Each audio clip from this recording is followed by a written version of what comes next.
Hello everyone, welcome back to my channel. My name is Bakul Soman. I'm glad to have you here with me today.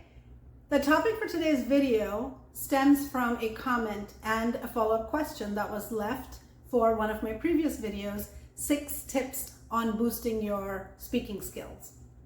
Rahul Naik loved the video. This is what he said. The pointers you provided were great and worth incorporating into one's habits. But what are your thoughts about choice of words or phrases or idioms? This is especially pertinent when speaking with audiences that are not familiar with everyday expressions, say members of a team from outside the US.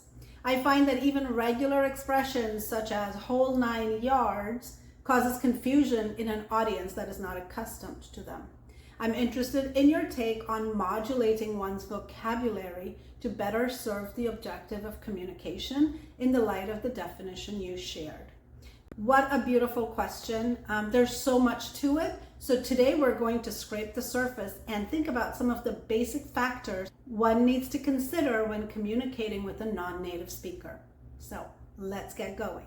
So this is yet another gear in our complex communication system. Know thy audience. It's foundational, it's fundamental. You have to tailor and cater the message to who the audience is. And when you're speaking to someone who is a non-native speaker, there are 2 things you have to consider. 1, you have to consider their level of language proficiency. And 2, you have to consider their level of cultural proficiency. Language proficiency deals with the mechanics of the language. How well do they know the language, the grammar, vocabulary? There are lots of different ways to think about it. One metric that is often used is the scope, the breadth of one's vocabulary. You can think about a basic speaker who only has about 250 to 500 words, so they're just getting started in their journey. An intermediate speaker has about 1,000 to 3,000 words. That means they probably can have a basic conversation. An advanced speaker has about 3,000 to 10,000 words. They can probably have conversations about a wider range of topics. And a native speaker or a near native speaker typically has 30,000 to 70,000 vocabulary words at their fingertips. There's some controversy around this, what is considered a word, what is counted as a word.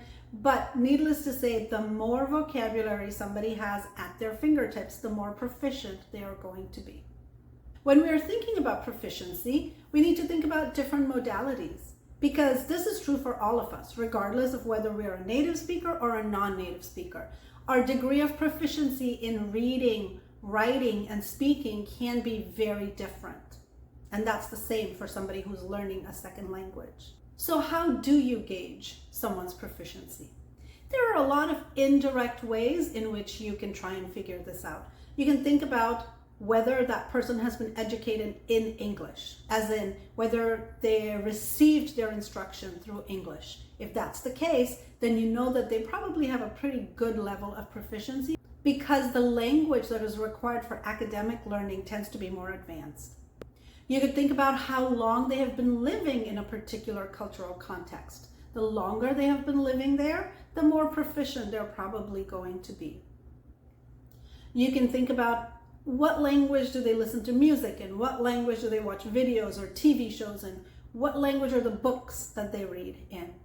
All of those things tell us a lot about a person's proficiency in a given language. There are more direct ways to gauge that as well, especially if you're talking about the speaking modality. When you're talking to them, pay attention. Pay attention to how they are using language. Here are some specific things to look at. What kind of sentence structures are they using? Are they pretty much sticking to the basics, just simple short sentences? Or are they able to use more complex forms like subordinate clauses, dependent clauses, conjunctions? If they are using those, then their proficiency is probably pretty good. You can think about the tenses that you hear in their speech. Are they sticking to the present? Or are they able to use a lot of different tenses? The past tense, the past perfect, the present perfect, the present progressive, the future tense, the subjunctive tense. If they are able to incorporate a lot of those, then that is also an indication that their proficiency is pretty high. Think about the prepositions, the adverbs, the adjectives you hear in their speech. The more of those you hear used correctly, the better you can gauge their proficiency to be. Think about their use of idioms and expressions and slang. If you're hearing a lot of that, then that probably tells you they are pretty well versed in that cultural context that we were talking about earlier. Think about their word choice. Are they sticking to basic tier 1 words, or are you hearing tier 2 and tier 3 words as well? What you ask are these 3 tiers of vocabulary? Well, there are many ways to categorize vocabulary, but this 3-tier system makes a lot of sense to me. Here's how it goes. Tier 1 words are pretty basic words that have quite a fixed meaning. They don't have a lot of cross-contextual use. Let me give you some examples. A word like cookie, juice, crackers, house, dog, cow, right? They have a fixed meaning. You're not going to use them in many different contexts. So those are basic tier 1 words. Tier 2 words, on the other hand, are a little bit more advanced, and their power lies in the fact that they have broad cross-contextual applicability. They can be used in a lot of different contexts. Some examples of these words would be words like quantify, examine, instigate, investigate, analyze. Those would be great examples. They can be used in a lot of different contexts. Tier 3 words, on the other hand, don't have that cross-contextual applicability. They typically are used in a very focused subject matter. In fact, they are these specialized vocabulary words that every subject has. So it could be words like radius, diameter, circumference, rational number, irrational number. Very specific terms that are used in one context, but probably don't have as broad an application in other contexts. What if you don't know a lot about the person you are engaging with? You don't know how long they've been in that cultural context. You don't know what language they prefer to use when they're reading books, listening to music, watching TV, watching movies. You don't know any of that. How do you proceed? Okay, so let's start by talking about what you don't want to do when you're engaging with a non-native speaker. You don't want to speak louder. Louder does not make anything clearer. A lot of people tend to do this.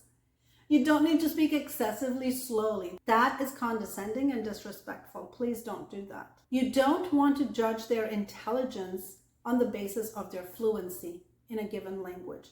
The two are completely related, and it absolutely does not do to conflate one with the other. So what should you do?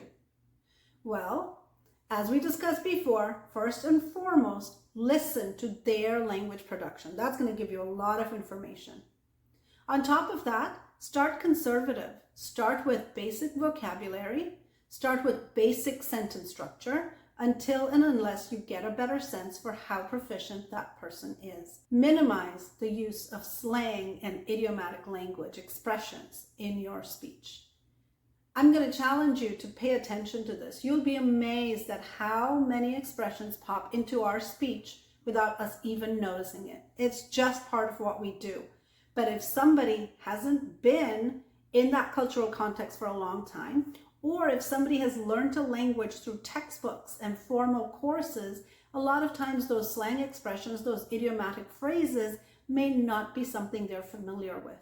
So unless you get a better sense for that person's proficiency, try to minimize those. Make sure you reduce your rate of speech, make sure you pause, make sure you give them adequate time to process what you're saying. You can also give them permission to ask you for clarification, and you can do it without putting the other person down. You can say something like, hey, if I say something and I don't say it clearly, please ask me for clarification. I really want you to do that. So today we covered the basics. We talked about what are 2 things to consider when you're engaging with a non-native speaker. We talked about language proficiency and we talked about cultural proficiency. We talked about how to gauge them both directly and indirectly. We talked about what to do and what not to do when you're engaging with non-native speakers. I hope this video was interesting. As always, like, comment, and subscribe. It means a lot to me. I love sharing these videos with you, and I love hearing your comments, and I love responding to the feedback that you leave for me. So please, I encourage you to do that. Thank you for watching. We'll see you again next week with a brand new video. Let's thrive together.